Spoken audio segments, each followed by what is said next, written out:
take a breath and just try and just go over a little bit of an overview. I'm going to start off saying that was awesome. That show from top to bottom was quality. Why can we not have more of this? Why wasn't Palooza something like this? Great matches throughout, and what a way to just icing on the cake with what transpired after the match of Rhea Ripley beating Asuka. We'll talk about that first, but let's jump in, shall we, roughly here, folks. Started off Cody Rhodes opening up the show, gets on the mic, and just before he can really say anything, Seth Rollins' music hits. He comes out with the vision. Just the bronze, of course. Wow, wow, wow. All I can say. So Cody came out, the vision came out, the bronze, Heyman, Seth. Seth told Heyman and the bronze just to chill as they stayed at the entrance, ringside entrance ramp. Seth got in the ring, and it was a good back and forth exchange between both men. Seth saying at the end that you may be the quarterback, but you play for me. Cody asking Seth 2 questions at the end as well of his little bit, saying, Seth, we had 3 matches. They were 1-1. Is that what we're going to have at Crown Jewel? And he also followed that up with saying to Seth, out of those 3 matches, how many did you win? Before giving the mic onto the chest, if you like, of Seth Rollins and then leaving. The vision stood in the way, but Seth told him to part the seat and let Cody pass, and that he did. So it was a good opening to Raw straight off. Cody coming out, nice back and forth without getting shouty, and it was good exchanges between both guys giving their relevant points. Obviously, this is all leading to Crown Jewel in about 3 weeks, so looking forward to that. So that was a good start there to the show. As announced earlier too, earlier on Twitter, we then came into a 6-man tag between the New Day and Grayson Waller against the War Raiders and Penta. It was a good match. It was a good solid match. It was a no DQs match, a lot of kendo sticks, a few tables. Penta being sent through a table by Kofi, but then Kofi later on finding himself on the other end going through a table that had earlier been set up in the corner of the ring there. And the match ended with a top turnbuckle Mexican destroyer on Grayson Waller by Penta for the pin. A decent, solid match there. Really happy with how that came out for what it was. Couple of good funny moments as you would expect with this team. There was, one brief moment, the New Day, all 3 of them took out the big old black Mexican type fancy hats that Xavier Woods had at one stage and kendo sticks, and laid down on the Raiders and Penta. They kind of managed to get up and take the heels down, and then they themselves kind of reversed it, putting on the big Mexican hats or the big goofy hats and having their own way with against the New Day as well. But yeah, a good solid match. We then kind of went to Judgment Day Clubhouse as the issues continued. We saw earlier in the broadcast when they're showing people arriving, they showed L.A Knight arrive, and they showed Rusev yelling and screaming at Dominic. So back to the clubhouse after the tag match. Dominic's, goes up to Finn. I need help, Finn. Come and help me. Can you take out Rusev? He's really on my case. He's coming after me. And Finn's like, nah, bro, I'm busy. What happened to, I'll take care of this last week? What happened to last week? And Dom's like, oh, no. We say things we shouldn't in the heat of the moment. But Finn was busy. He's going to play some computer games. He then went to JD and said, Psst, JD. Asked JD to help him out. Big JD. JD's like, no. Again, mentioning last week. And Dom's like, yeah, I'm sorry. Look, I didn't mean it. And JD's like, waving him off. But then Roxanne say, come on, JD, for the Judgment Day. And Raquel's like, yeah, for the Judgment Day. We got to stay together. So reluctantly, JD McDonagh agrees to take on Rusev later on in the night, which we will get to. This is then Bayley and Lyra kind of have a backstage moment, and it's like Lyra's coming up to Bayley trying to apologise, and Bayley's like, for interrupting her last week, and Bayley's like, what are you talking about? It's like no recognition by Bayley of those events from last week, and Bayley is asking Lyra to be in her corner, and eventually cut through some of the back and forth. It was a good exchange. Lyra agrees. So Lyra's going to be in Bayley's corner tonight when she takes on Roxanne. And we see towards the end of that little segment, Stephanie Vaquer walking past there with her new championship. And then we have a brief Heyman promo talking up Crown Jewel match. This is during the Netflix ad with Byron. Byron asks him about what the relationship is with him and Brock Lesnar. And Paul answers it by talking about Seth Rollins and Crown Jewel and how Paul Heyman knows how to break streaks, and at Crown Jewel, Seth Rollins will break the streak, obviously referring to the fact that Cody is 3-0 up against Seth Rollins since Cody's return to the WWE. This then leads into the crowning, if you like, of Stephanie Vaquer, introduced by Adam Pearce. Really good moment here from Stephanie. She cut a promo. Like I said, a lot of people say her English is just coming along leaps and bounds. Absolutely brilliant. So she spoke about what it means to her and the challenges and the sacrifices that she's made. And she obviously said the same thing and other things in Spanish before then coming back to the English. So it was really good. I do like that. I don't mind when they talk in Spanish. I don't understand it, but I like it. It's authentic. It's her natural tongue. Her English, like I said, is coming along. I was able to pick up what she said. She's talking, and towards the end of it, it was good. That was kind of just brought up at the very end by Adam Pearce, who he says, look, this week on SmackDown, Tiffany Stratton will face Rhea and Jade Cargill in a triple threat for the championship there, and you'll be facing, whoever wins that at Crown Jewel. So we get confirmation again there. Well, confirmation for the first time, really, that the women's champions will face each other at Crown Jewel, and of course, Stephanie's ready for it. So it was a good, nice segment. It was great. Stephanie obviously acknowledging again her father, and just overall, I'm a huge Stephanie fan. I think she's a superstar, and it really is. I think she could be someone for the future forever, really. And it was great. Really great segment there. Backstage after that, we kind of cut to Rhea and Nikki. Well, Nikki Bella congratulating Stephanie, and this is post ads or whatever. I think it's in order. But yeah, and then of course Rhea comes up saying, congratulations, Stephanie, but just reminding her that she is there and she does expect her chance at the title and she will be coming for it. And of course, Stephanie's like, I'm up for the challenge. I look forward to, basically indicating post Crown Jewel that, to have a go against Rhea. And then of course the Kabuki Warriors show up, Asuka getting in the face, telling Nikki to go away and telling Stephanie that, she doesn't deserve to be the champion. Io should have won. Yeah, not too bad. Rhea steps up. Stephanie kind of goes away because she's not fussed. She's like, yeah, okay, I'll take you on anytime. They both go away. Rhea steps up to Asuka, having a chat and saying, I demand a match tonight. I'm going to go and speak to Pearce.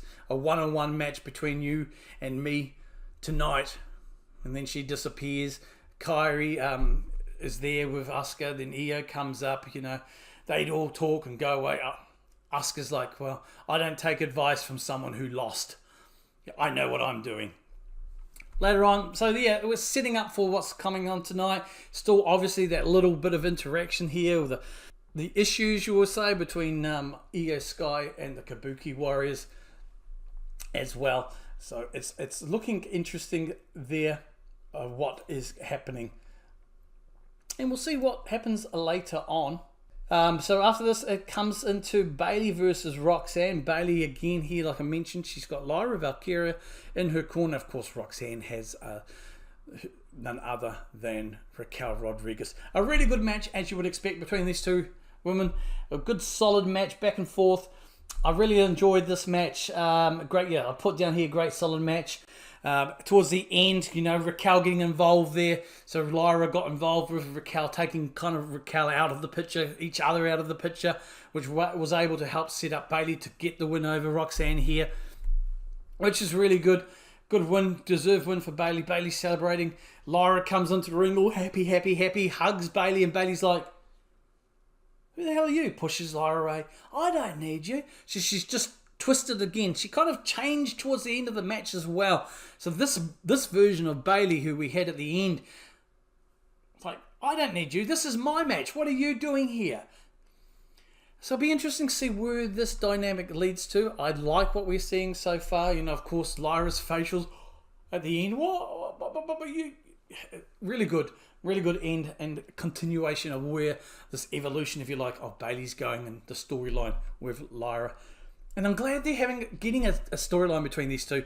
Or I'm not even going to say a feud, just a storyline that will probably end up leading to somewhere. Because Lyra is really talented, and I think just teaming her up or playing her against someone like Bayley, like we saw against Becky, it's just going to help elevate Lyra even more. What have we got next? After that, there's some other little bits and pieces I didn't really make note of that happened, obviously, promos and stuff. Kind of later on backstage, I think it was before the Bayley match, we kind of had Jimmy talking to Cody about his brother, and he kind of asked, hey, Cody, maybe you can go and talk to him because he's not listening to me. Maybe he'll talk to you. And it kind of leads to the segment here after the Bayley match with Jey and Cody. Yeah, Cody's just sitting down with Jey in the locker room talking about things and not talking to Jey directly, not looking at it, just talking. And while Cody's talking, Jey, a couple of times, really long stares at Cody's championship. Goes, yeah, don't worry, bro. I'm going to make sure I get back to the top. And Cody's like, oh, good, that's good to hear. Thinks to hear, good chat. Didn't notice at all that Jey was staring at his championship. And it wasn't just quite a couple of looks. It was, yep, I think I might be going for that one next. Who knows? But I liked it. I really like where they're going with this, Jey. I'll talk about it after their match. My thinking on Jey Uso and L.A Knight anyway. We go to, from this, we went into the Rusev versus JD McDonagh match, which was set up earlier on in the night. Poor JD. Oh, poor JD. But JD always fights back. This was a good match. Obviously, early dominance by Rusev, as you would expect. I put down here total dominance by Rusev. And it was for the good part of the match, really. But JD fought back. He worked on the leg, get a little bit of shots on the leg there of Rusev, trying to take that power game down from him. And it was a good back and forth. But at the end of the day, it was too little too late. Rusev locked in, the submission move there. And JD, took a while for JD to tap because we had at one stage Dominic behind on the apron, thinking about, hesitant to get in the ring and help JD. And Rusev's like, come on, Dominic! He was trash-talking Dominic a few times during the match too. I'm coming for you. I'm coming for my championship. And eventually that led to JD tapping, but he wouldn't let go of the hold. And Dominic would not get involved at all. Finn Balor comes down, beats down Rusev, takes Rusev out, dumps him onto the outside.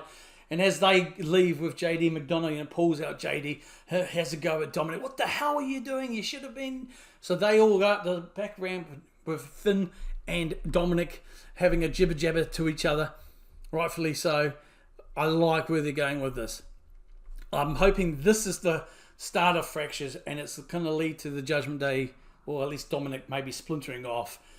Not because of a Roxanne romance stuff, but because of frustrations, and we've seen lately with Finn for a while, but now JD McDonagh, those frustrations driving that wedge and forcing in a way Dominic to pull himself away. Of course, earlier on the night, Finn Balor brings up the fact that he was hanging around with his pals earlier. Go and ask one of the Americanos, things like that. So, yeah, it was a good solid match. It was what it needed to be. Nothing less, nothing more.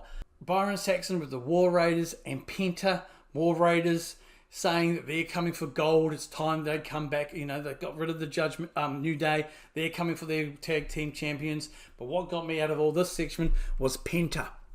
Dominic, I'm coming for the Intercontinental Champion. Penta, all focus on Dominic and that Intercontinental Championship. Now, I don't know how Rusev is going to feel about that, but we know at the moment that is Penta's focus. Specifically called out Dominic, and he wants that Intercontinental Championship.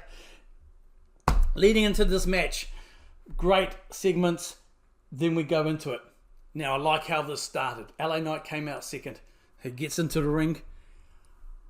Before he's even allowed to take his jacket off, the usual stuff, nah. Bang. Jey Uso is on top of him, beating him down. The ref rings the bell, lets the match start. And Jey has that early little go against L.A Knight. I love this because Jey is the one really who's really pissed off with L.A Knight. Not saying that L.A. is not pissed off with Jey, but Jey's got issues here with L.A Knight. He said earlier that if L.A Knight hadn't been the ref, the Usos wouldn't have lost to the division. So he's got a real axe to grind here against L.A Knight. So it was two faces really just going at it because they've got some issues with each other. And why not face each other off in a match and just beat the heck out of each other? And it was a great match.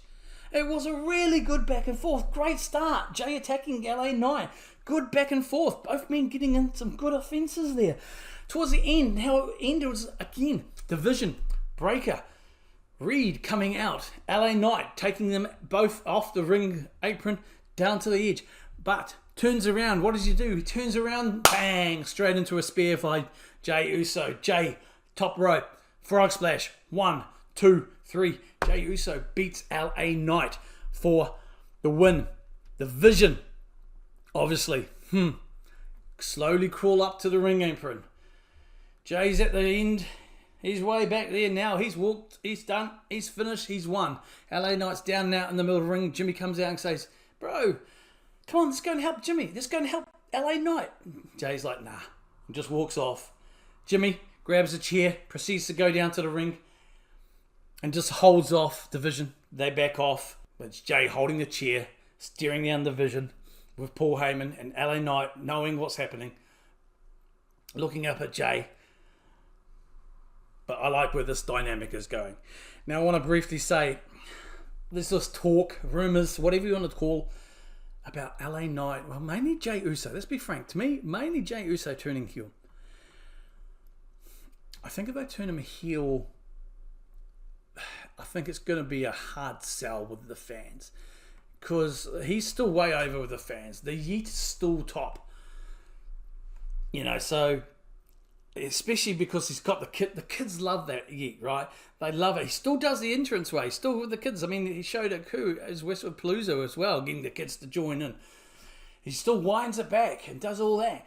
He's still over with the fans, especially the Yeet. The Yeet movement is still there. It's still really popular. So if you're going to try and turn Jey Uso heel, I think you'll have a hard sell with the fans.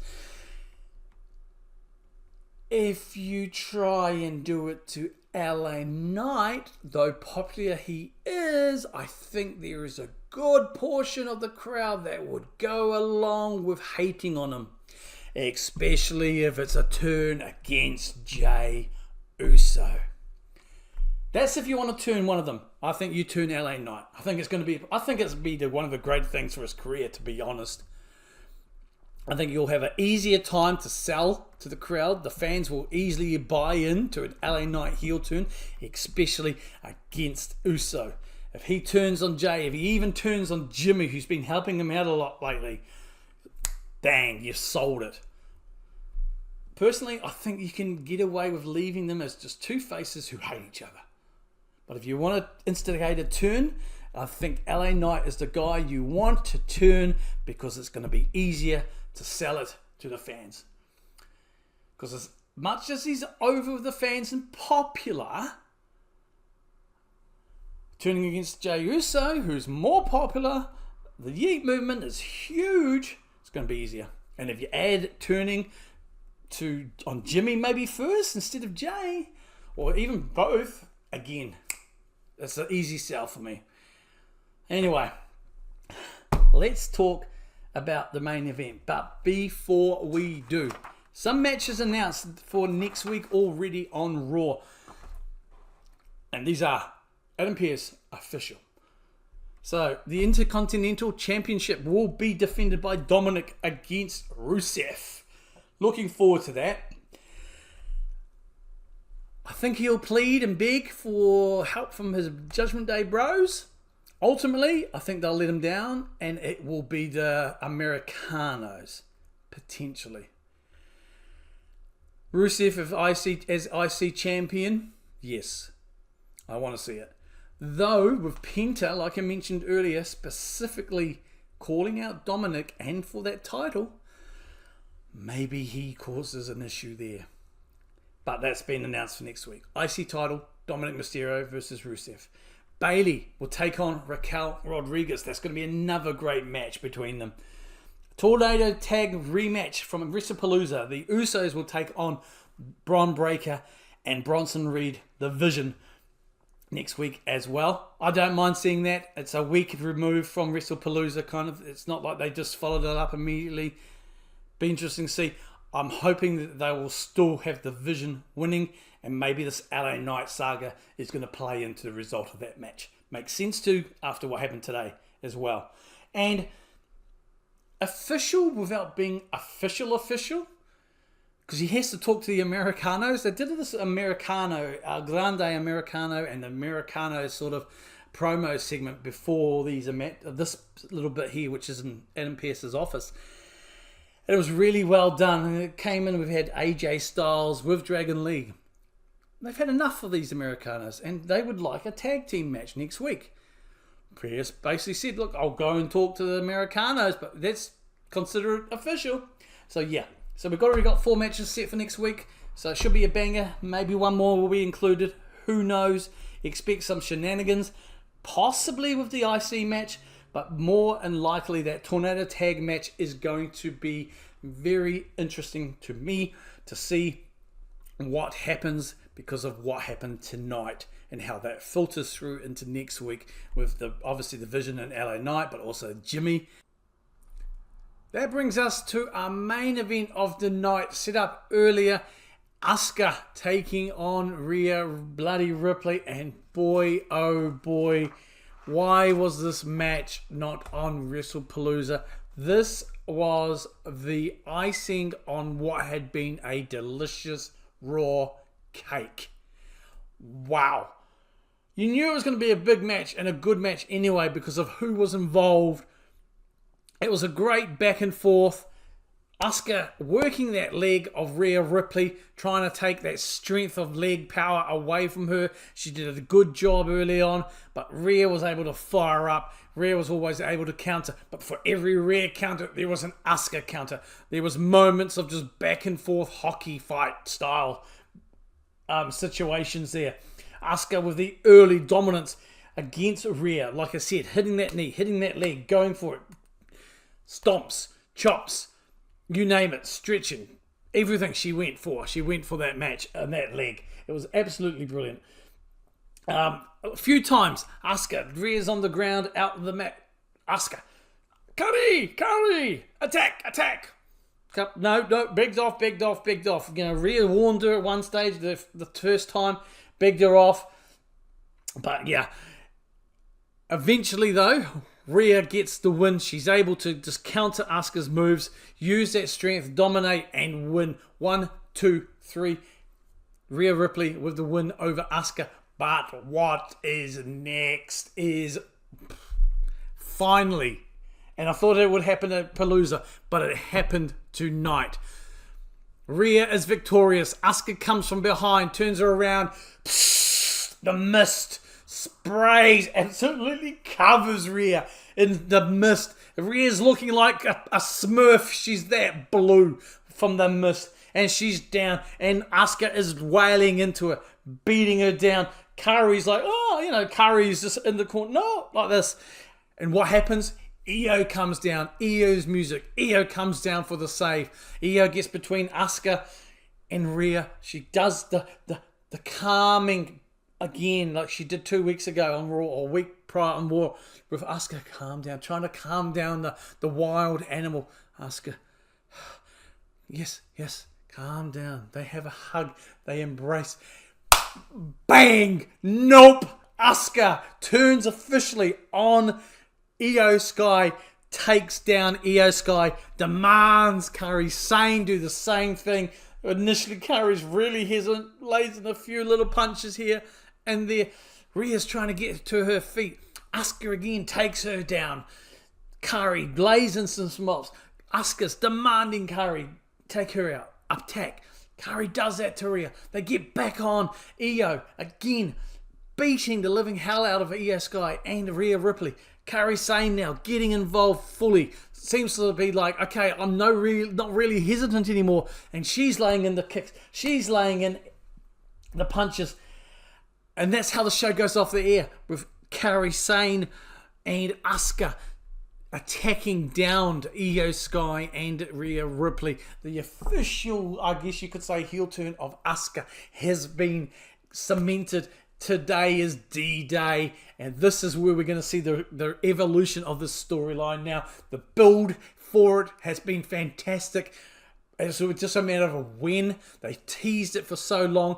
Teased it with Rhea. They've teased it with Io. I thought it would happen with the WrestlePalooza match after Io lost to Stephanie, but it didn't. It happened tonight, and it perfectly did. Io comes down, rescues Io, settles Asuka down. They hug, they embrace. All is well. Nah, Asuka and Curry.